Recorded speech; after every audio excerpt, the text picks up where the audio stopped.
Avant de commencer les diverses news qu'on va aborder, je voulais vous montrer une vidéo qui inspire la liberté. Parce qu'en tant que membre de l'extrême gauche, je dois vous montrer que les femmes sont libres, les copains. Et là, il y a une femme en voile intégral qui roule à moto, libre comme l'air. Et c'est absolument merveilleux. Bah. Il y a une musique musulmane, je coupe le son. Libéré, délivré, je ne partirai plus jamais.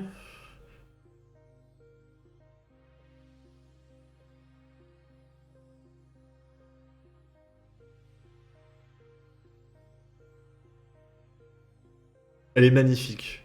Elle est quand même magnifique cette femme, hein. Moi j'adore son cou. J'aime beaucoup ses oreilles aussi. Et elle a des magnifiques yeux très profonds. C'est ce qui me touche tout particulièrement. Voilà, donc on ne souhaite que du bonheur à cette femme, d'une beauté resplendissante. D'accord? Ici, on est à Saint-Ouen-l'Aumône, et je suis surpris que ça fasse pas plus de buzz que ça, parce qu'il y a eu une deuxième attaque au fourgon blindé. Et personne n'en parle.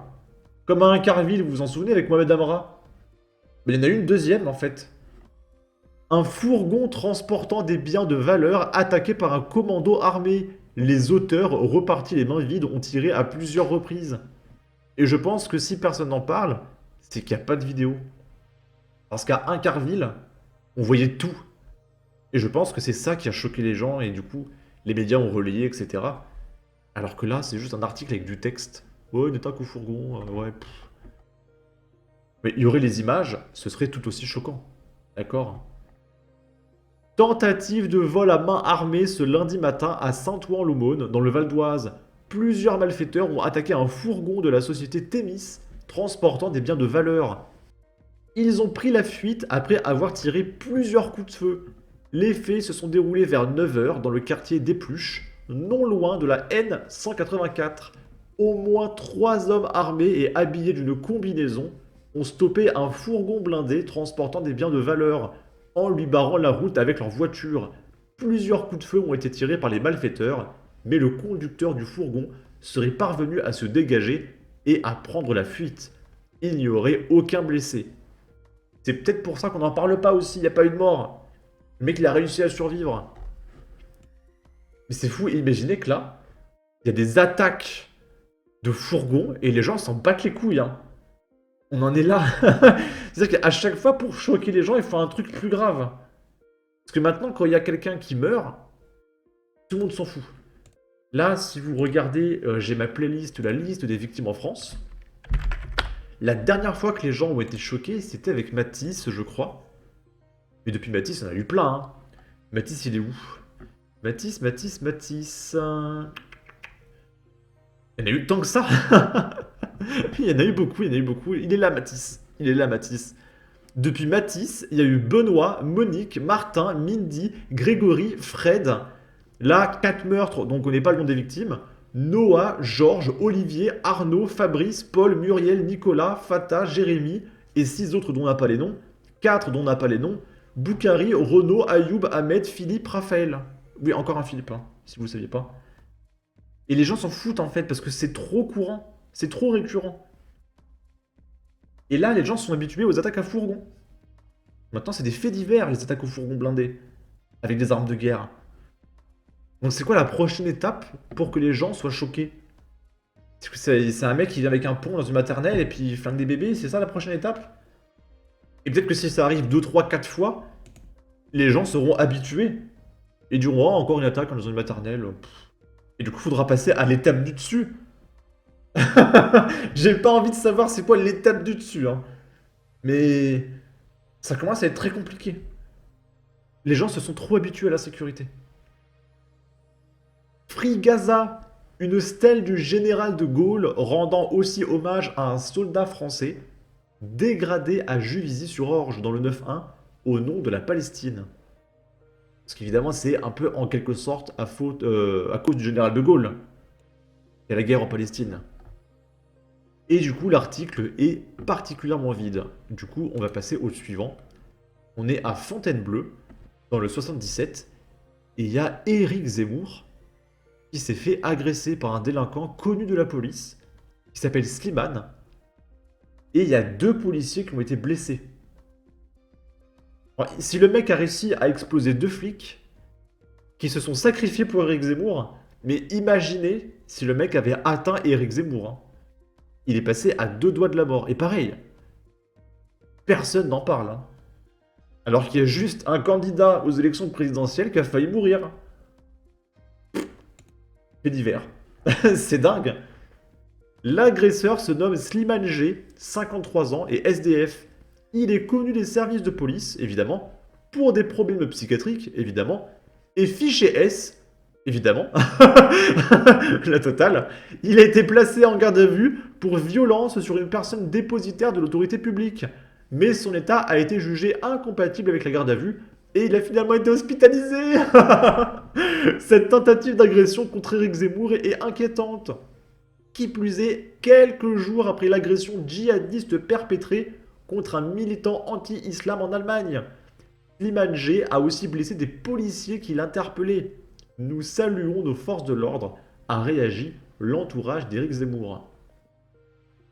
Et le mec au milieu, il a l'air d'être prêt à en découdre. Ok. Le ratio, un jour égale une attaque. N'oubliez pas de voter le 9 juin. Pour rencontrer qui? Ben voyons. Je n'ai pas vu un seul grand merdia en parler. C'est fou, cette tendance à avoir des problèmes psychiatriques.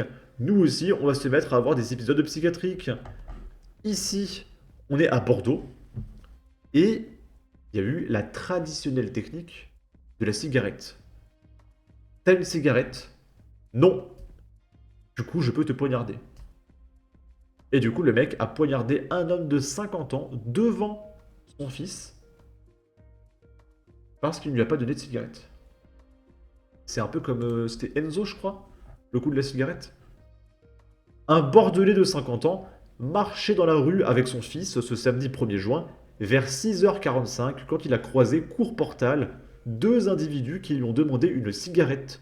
Ne pouvant répondre à leur demande, il a reçu un coup de couteau en guise de réponse. Blessé, il a été secouru et évacué à l'hôpital par les pompiers. Ses jours ne sont pas en danger. Une enquête de police est en cours pour identifier et retrouver l'agresseur. Libération. Un non-fumeur extrêmement méchant, accompagné de sa descendance extrêmement méchante de petite taille, agresse 2 victimes en osant marcher dans la rue. D'un geste légitime défense face à cette attaque insupportable, les 2 victimes réussissent à poignarder le marcheur extrêmement méchant. Et du coup, ça me rappelle une parodie de Patrick Cohen, qui est vraiment très drôle, et qui va un peu résumer l'affaire de la cigarette, version libération d'extrême gauche. Préparez-vous, c'est vraiment extrêmement drôle pour le coup, premier degré. Oui, alors justement, certains se sont un petit peu étonnés de la présence de ces Kalachnikov dans la salle de cinéma. Pouvez-vous nous expliquer pourquoi, Phil? Bien sûr. C'est très simple. Ces 60 personnes sortaient d'un mariage qui avait eu lieu dans un quartier sensible, très, très sensible. Et comme il est de coutume pour fêter cet événement dans ces quartiers, eh bien, on a avec soi des Kalachnikov pour tirer en l'air, pour exprimer sa joie, sa bonne humeur. Enfin, tout ça reste très bon enfant. Voilà, donc du coup, là, on comprend mieux. Donc, eh bien, quelques coups de feu sont tirés, et là, c'est la panique chez certains spectateurs, alors visiblement qui ne faisaient pas partie du mariage. On crie, on se bouscule, une peur absurde s'empare de ces personnes, et puis des balles ricochent, et l'on déplore hélas 11 morts, dont 3 par décapitation et 45 blessés. Tout cela ne serait resté qu'un simple fait divers, comme il en arrive tous les jours en France, si l'ultra-droite, extrême droite de la droite radicale, ne s'était emparée de ce malheureux fait divers. On a alors vu des choses que l'on pensait inimaginables dans notre société. Je le dis avec solennité, la bête immonde des heures les plus sombres de notre histoire a ressurgi. Oui, vous faites référence aux ratonnades qui ont eu lieu le lendemain, c'est ça? Ratonnade, le mot est faible. Extermination, paf, la fin. Le lendemain de ce fait divers anodin, de cette bagarre sympathique, une bande de nervis. Une bande de nervis a voulu manifester. Alors, je reprends leurs mots, pardonnez-moi, laissez-nous rire, manifester, oui. Ils étaient une dizaine, armés jusqu'aux dents. Imaginez qu'on a retrouvé sur eux des armes redoutables, des armes de guerre, dont un coupon. Oh, mais quelle horreur! Et ce n'est pas fini. Une écharpe, oui, une écharpe, je lis le rapport de police. Un certain Jean-Édouard avait une écharpe autour du cou. Oui, une écharpe avec laquelle, évidemment, il comptait étrangler ses victimes dans d'atroces souffrances. Et la majeure partie de ces nervis, de ces monstres assoiffés de sang, portaient également des mocassins à glands.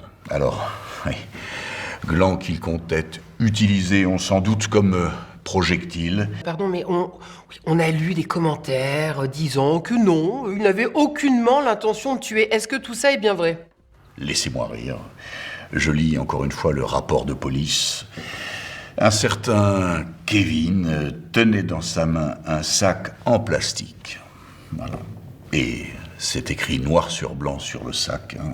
Le sac peut provoquer la suffocation. Il voulait tuer délibérément Anne-Charlotte. Et puis ça continue pendant encore 5 minutes. Mais voilà, ça résume bien l'affaire. Voilà, de la cigarette et puis de plein d'affaires qu'il y a en France. On va regarder quelques commentaires. Toute ressemblance avec des excréments ayant existé est totalement fortuite. Excellent, plus vrai que nature malheureusement. Merci pour votre humour cinglant et sarcastique. On n'en est pas loin, il vaut mieux en rire qu'en pleurer. Excellent, on reconnaît très bien nos grosses tâches nationales. La frontière est de plus en plus mince entre cette parodie et la réalité. Un grand merci à vous, monsieur Firod, ainsi qu'à vos formidables acteurs. À peine parodique, plus vrai que nature. Bravo, monsieur Firod, et bravo les artistes. Bref, en tout cas, n'hésitez pas à donner votre avis, votre opinion, à partager, liker, commenter, ça aidera au référencement de la vidéo sur YouTube. Abonnez-vous, suivez-moi sur Twitter, et à la prochaine pour de futures vidéos. Ciao.